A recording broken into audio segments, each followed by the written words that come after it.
Hello everyone, welcome back to the Design Lab sessions. So today we'll take up strain rosette. Here the aim of the experiment, strain rosette experiment, is to determine the principal stress, principal strains and their orientation of any material and the loading condition for the combined loading condition. The apparatus required is a beam to be loaded, then loads, and then the uh, strain gauges, then a strain indicator to record the strain. These are all the apparatus required. Strain, as you all know, strain is the change in the dimension to the original dimension, or strain can be defined as a relative change in the distance of any 2 points in a member when it is loaded. Okay.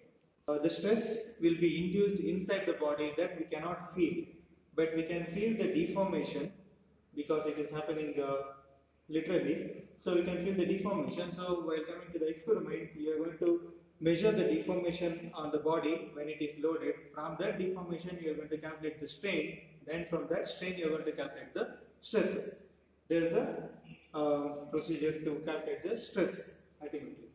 So in this experiment, we are going to determine the principal stress and principal strains of the body subjected to loading condition. So principal stress is the stress on the principal plane.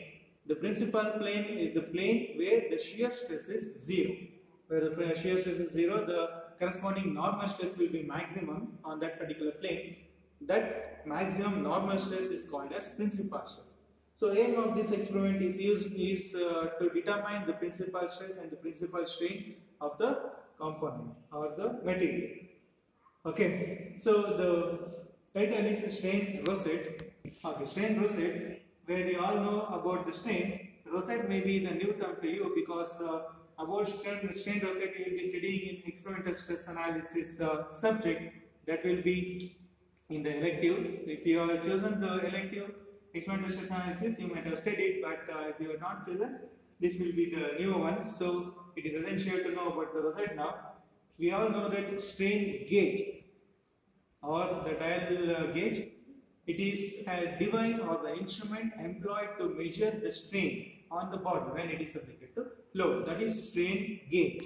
Okay. Now when the state of strain at a point and the direction of principal strain is known to you, then we can mount one strain gauge at that particular direction and at that particular point to measure the principal strain.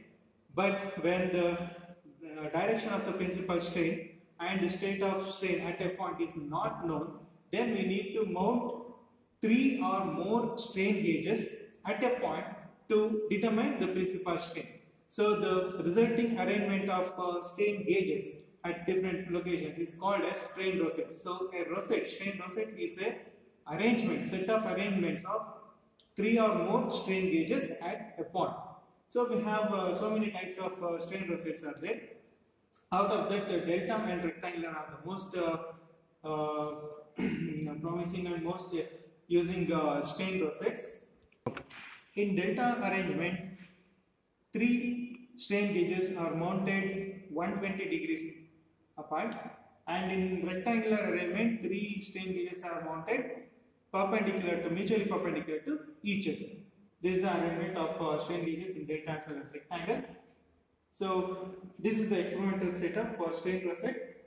This is a cantilever beam fixed at one point and free at the other, and an externally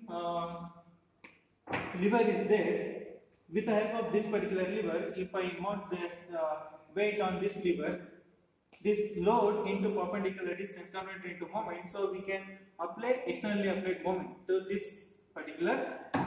Okay, a strain gauge, strain rosette is mounted on the beam here, and it is since the rosette is a sophisticated one, it is covered with the tape like this. So this is the beam for which we need to calculate the principal strain and the state of strain at a point. This member is connected to the indicator, strain indicator. This is the strain indicator Look at it. The specification of the material of the beam is written here. Elastic modulus of the material, then Poisson's ratio and all. It is written here. It is the observation part. Okay, before starting the experiment, ensure the position 0 here in the indicator. Then start loading it. I am applying 1 kg of load at the end of the beam. So 1 kg into perpendicular distance, it will be converted into externally applied moment. So this member is subjected to externally applied moment. For that moment, the strains, note down the reading: strain 3 microstrain. You note down the reading: strain 1, then turn the knob, strain 2, then again turn the knob, strain 3. Note down all the 3 strains at particular location. Then increase the load. I have already applied 1 kg. Now I am again putting 1 kg. So 1 plus 1, 2 kgs of load. So 2 kg into perpendicular distance, corresponding moment, externally applied moment. When this member is subjected to so and so externally applied moment, note down the corresponding strain: strain 3, strain 2, next strain 1. Note down the reading in the tabular column. Okay, so this is the tabular column and calculations. So this is the set of arrangement of 3 different strain gauges: strain gauge 1, strain gauge 2, strain gauge 3. It is oriented in 60 degree to each other. So this set of arrangement of strain gauges, 3 different strain gauges, is called as strain rosette. Then this is the observation. Elastic modulus of the material used for the shaft is steel. For that the Young's modulus is 207 GPa. Then the Poisson's ratio of the steel material 0.3. Then the gauge factor is 2. It is constant. Then the tabular column. So you need to note down the strain, 3 different strain for the loads. So for 1 kg we got -8 at strain 1 and 3 for strain 2 and 18 at strain 3. So just substitute these strains in this formula. You will get the principal stresses. So here sigma 1 and 2. Sigma is the stress.